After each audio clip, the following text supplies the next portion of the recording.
Hi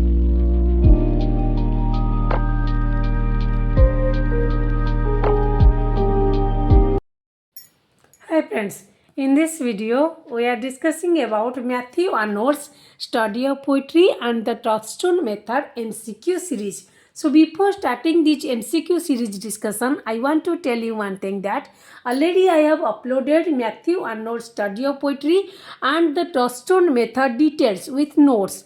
You can watch that to clear understand these MCQ questions. So without delay, let's start today's video. Question number 1. Two prominent schools of literary criticism. Who are they? So, classical school of criticism and the number 2 is romantic school of criticism. So, जो prominent schools of literary criticism थे वो 2 थे. सो वो दोनों क्या थे? वो classical school of criticism होता है और एक रोमांटिक स्कूल ऑफ क्रिटिसिज्म है. So who belongs to classical school criticism and who belongs to romantic? Plato, Aristotle, Longinus, Horace, they belong to classical school of criticism. Whereas Wordsworth, Blake, Byron, Keats, they belong to romantic school of criticism. Next, question number 2. Matthew Arnold belongs to which type of literary school of criticism? Matthew Arnold belongs to classical school of criticism. वो classical school of criticism को belong करते हैं. Okay, next one देखो, question number 3. In poetry the distinction between dash and dash. Matthew Arnold जो study of poetry ऐसे में, सो उनका ऐसे कब पब्लिश हुआ था? ऐसे पब्लिश हुआ था 1880 में. सो इसी ऐसे में उन्होंने पोइट्री के बारे में क्या कहा है? सो इन पोइट्री में डिस्टिंक्शन किसके बीच होता है? साउंड और अनसाउंड के बीच डिस्टिंक्शन होता है. नेक्स्ट देखो, Arnold begins his essay by saying that poetry has a great dash. So Arnold कहते हैं स्टार्टिंग पॉइंट में, उनका जो एसे स्टडी ऑफ पोइट्री है, सो स्टार्टिंग पॉइंट में वो डिस्कस करते हैं कि पोइट्री का ग्रेट फ्यूचर होता है, क्योंकि पोइट्री मिरर होता है लाइफ के. ओके, नेक्स्ट देखो, question number 5. Burns poems deal with. Robert Burns का जो पोएम है वो किससे डील करता है? Scottish manner. Arnold says Thomas Gray as a dash. So Arnold कहते हैं थॉमस ग्रे जो 18th सेंचुरी के पोएट हैं वो पोएटिक क्लासिक हैं. Next, father of Matthew Arnold. So father of Matthew Arnold name क्या है? सो आर्नोल्ड का फादर का name Thomas Arnold, who was the headmaster of Rugby school. Next देखो, his brother Tom Arnold was. So Matthew Arnold का जो brother है Tom Arnold, by profession he was literary professor. Next question number 9. He died in 1888. So Matthew Arnold का death कब हुआ है? 1888 में. किसके रीजन क्या है? हार्ट डिजीज के कारण उनका डेथ हो गया. To Arnold poetry is a dash. So Matthew Arnold के ओपिनियन से सो पोइट्री क्या होता है, उसका डेफिनेशन क्या होता है? जो स्टडी ऑफ पोइट्री ऐसे में मैथ्यू आर्नोल्ड ने पोइट्री के डेफिनेशन दिए हैं वो क्या है? Poetry is a criticism of life. Okay, so why he told so? Because so Matthew Arnold ने ये क्यों कहा है जो poetry is a criticism of life? Because he believed that poetry's role was to provide moral, philosophical and emotional guidance. So Matthew Arnold believe करते हैं कि poetry का रोल क्या होता है? प्रोवाइड करना मोरल, फिलोसॉफिकल, इमोशनल गाइडेंस देना reader को. सो ये क्या हो गया? Criticism of life. नेक्स्ट देखो, question number 11. Poetry should be govern by the laws of poetic truth and dash. So poetry किससे गवर्न होना चाहिए? किसकी लॉ से गवर्न होना चाहिए? मैथ्यू आर्नोल्ड के ओपिनियन से, जो उन्होंने स्टडी ऑफ पोइट्री ऐसे में लिखा हुआ है. वो क्या है? Poetic truth and poetic beauty. ये दोनों की लॉ से गवर्न होता है पोइट्री. नेक्स्ट देखो, question number 12. A critic should not be influenced by historical और डैश. सो एक क्रिटिक इन्फ्लुएंस नहीं होना चाहिए हिस्टोरिकल और पर्सनल जजमेंट से. ओके, नेक्स्ट देखो, द चर्चन मेथड. चर्चन मेथड तो उन्होंने ये मैथ्यू आर्नोल्ड का प्रपोज मेथड है, पर वो इन्फ्लुएंस हुए थे किसकी आइडिया से, जो एडिसन की आइडिया से वो इन्फ्लुएंस होकर ये टॉर्स्टन मेथड को यूज किए थे स्टडी ऑफ पोइट्री में। चौसर लैक डैश। सो चौसर की पोइट्री क्या लैक करता है मैथ्यू आर्नोल्ड के ओपिनियन से, high poetic seriousness. Actually, Matthew Arnold appreciates Chaucer's verse or poetry, but he said that Chaucer's poetry there is a lacking of high poetic seriousness. So Chaucer का poetry तो splendid poetry होता है, amusement भी होता है, entertainment भी मिलता है रीडर को, पर इसमें मोरल डेप्थ नहीं होता है और मोरल प्रिंसिपल भी नहीं होता है। सो इसीलिए उन्होंने कहा है कि उनका पोइट्री जो है सो हाई पोइटिक सीरियसनेस को लैक करता है। Although he appreciate admires Chaucer's verse of poetry. Okay, so he felt that Chaucer was an excellent poet. So Matthew Arnold ये भी डिस्कस किया है कि चौसर एक्सीलेंट पोएट हैं, ग्रेट नैरेटिव स्किल के, and he focused more on delight and entertainment. Chaucer poetry में ज़्यादातर किसके फोकस करते हैं, डिलाइट के लिए और एंटरटेनमेंट के लिए रीडर के, रेदर देन मोरल और फिलोसॉफिकल डेप्थ। उनके पोएट्री में मोरल फिलोसॉफिकल डेप्थ का लैक है। सो इसीलिए उनके पोएट्री लैक करता है हाई पोएटिक सीरियसनेस। नेक्स्ट देखो, Arnold says that Pope and Dryden are not poet classics but the dash. So Arnold कहते हैं जो अलेक्जेंडर पोप हैं और जॉन ड्राइडेन हैं वो ज़्यादातर पोएट क्लासिक हैं, बट उनको पोएट क्लासिक नहीं है, पर वो प्रोज क्लासिक हो सकते हैं क्योंकि they wrote prose better than poetry. उन्होंने ज़्यादातर प्रोज लिखे हैं पर पोइट्री इसने नहीं लिखेंगे। वो क्लासिक तो है ही मैथ्यू आर्नोल्ड के ओपिनियन से, बट वो प्रोज क्लासिक है, पोइट्री क्लासिक नहीं है। किन दोनों के बारे में भी डिस्कस किया है मैथ्यू आर्नोल्ड ने, pope and Dryden. Next question number 16, bonds is most at home when he uses. Sir Robert brown के ओपिनियन के आर्नोल्ड के ओपिनियन से रॉबर्ट ब्राउन जो है वो नेटिव लैंग्वेज ज़्यादा यूज करते हैं और स्कॉटिश मैनर और स्कॉटिश स्टाइल से भी उनके पोइट्री लिखा जाता है।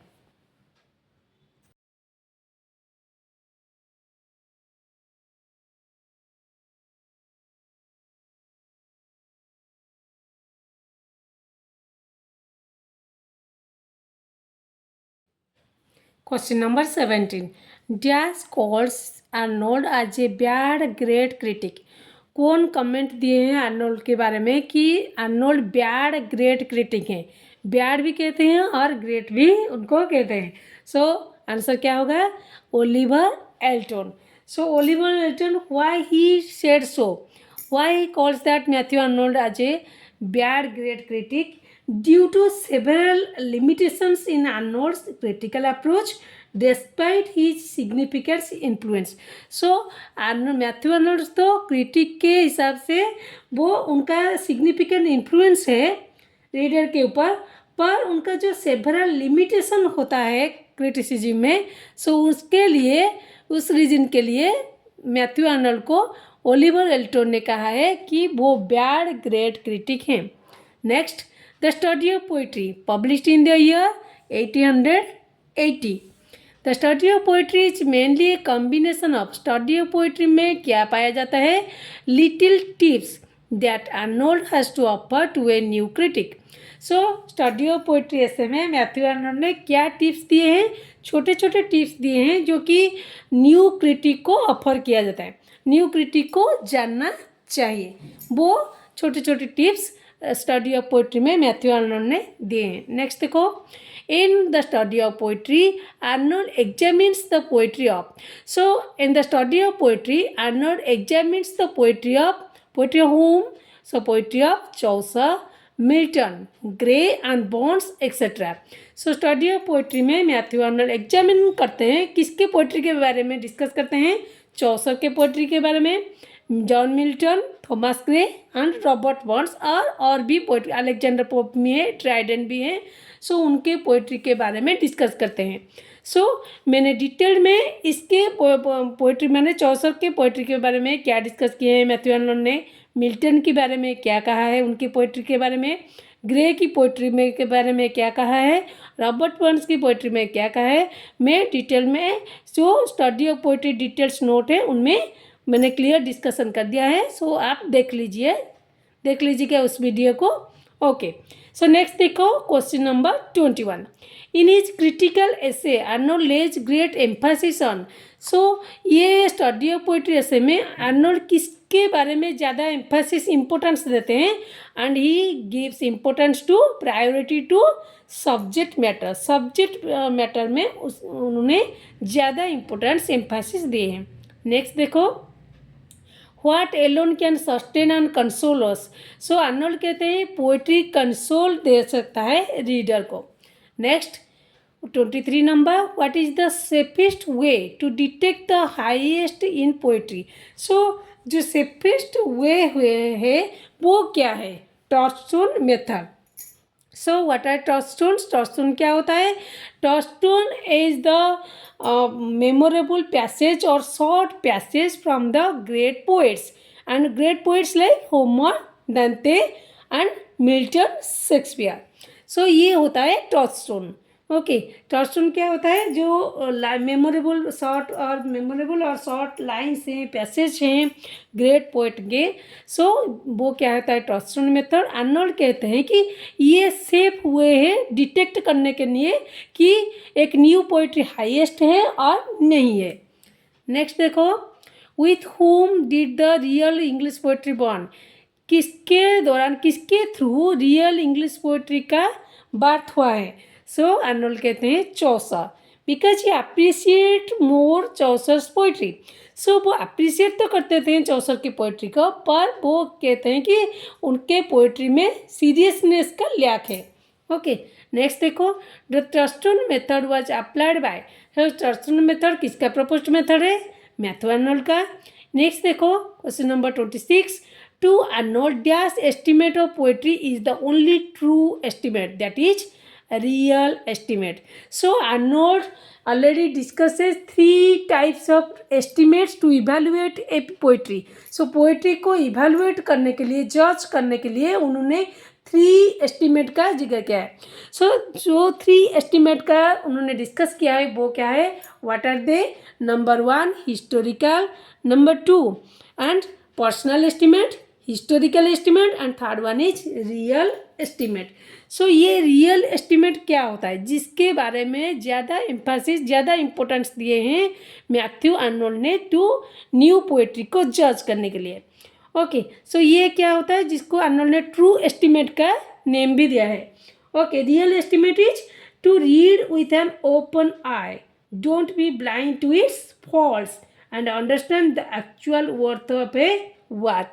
सो जो रियल एस्टिमेट है वो क्या है, सो ब्लाइंडली किसी भी पोइट्री को फॉलो नहीं करना चाहिए, इसके एक्चुअल किसी भी वर्क को, किसी भी पोइट्री को एक्चुअल उसका जो वर्थ है उसको समझना चाहिए, वो होता है रियल एस्टिमेट। सो नेक्स्ट देखो क्वेश्चन नंबर 27, आज Arnold thinks the historical estimate of poetry is likely to affect the reader's judgement when he is dealing with dash poets. So Arnold कहते हैं जो हिस्टोरिकल एस्टिमेट है वो उसके दौरान उसके हिसाब से जो पोइट्री अफेक्ट करता है रीडर का जजमेंट, जब रीडर डील करता है एंशिएंट पोइट को, कौन से पोइट को, एंशिएंट पोइट को जब रीडर डील करता है तभी अफेक्ट करता है हिस्टोरिकल एस्टिमेट। नेक्स्ट देखो, to Arnold dash centuries are the seed time of all modern language and literature. Arnold के हिसाब से किस सेंचुरी को कहा गया है कि वो सीड टाइम है सभी मॉडर्न लैंग्वेज एंड लिटरेचर की, वो क्या है 12th and 13th centuries. Why he said so? Because the development of vernacular languages, that means in this particular era, means particular centuries, that is the 12th and 13th centuries, there is the development of vernacular languages across Europe like French and English. Okay so इस दौरान इसी इरा के दौरान 12th century में 13th century में क्या हुआ था, वर्नाकुलर लैंग्वेज जैसे इंग्लिश हो गया, फ्रेंच हो गया, ये सब वर्नाकुलर लैंग्वेज का डेवलपमेंट हुआ था. सो ये हो गया सीड टाइम. इसी इरा को सीड टाइम अर्नोल्ड ने कहा है सभी मॉडर्न लैंग्वेज एंड लिटरेचर के. नेक्स्ट 29 नंबर, to Arnold that is a genuine source of joy and strength. So Matthew Arnold कहते हैं कि चौसर की पोएट्री में जेन्युइन होता है, मीन्स रियल सोर्स होता है जॉय और strength. That means a reader can find source of joy and strength in Chaucer's poetry. Chaucer के पोइट्री में एक रीडर को क्या मिल सकता है, जॉय एंड एंटरटेनमेंट, स्ट्रेंथ भी मिल सकता है.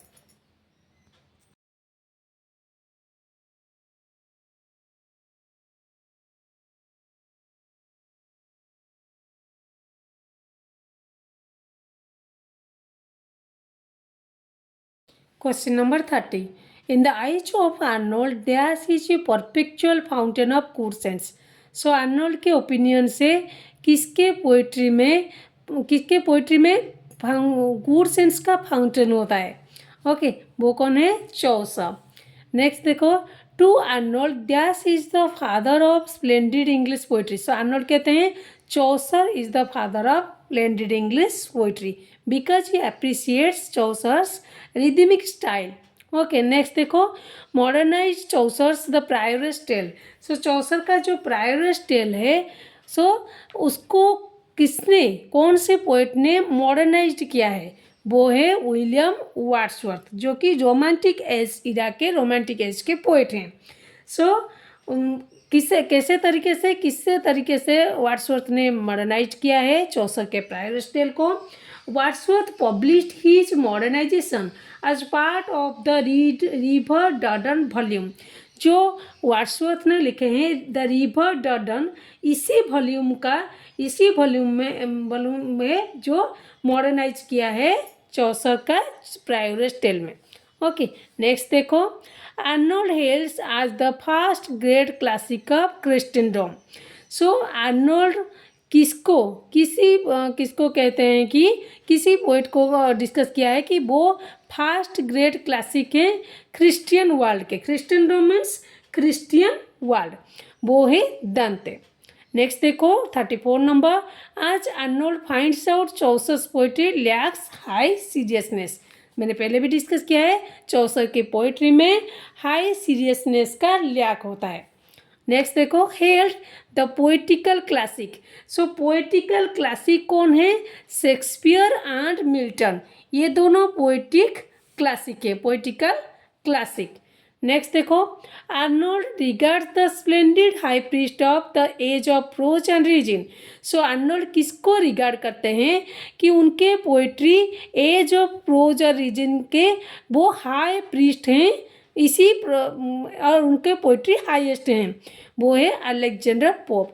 नेक्स्ट 37 नंबर, Matthew Arnold regards the poetical classic of the age of prose and reason. So poetical classic age of prose and reason के जो पोइटिकल क्लासिक किसको अर्नोल्ड डिस्कस किए हैं, तो किसको कहेंगे, पोइट कौन है, वो है थॉमस ग्रे.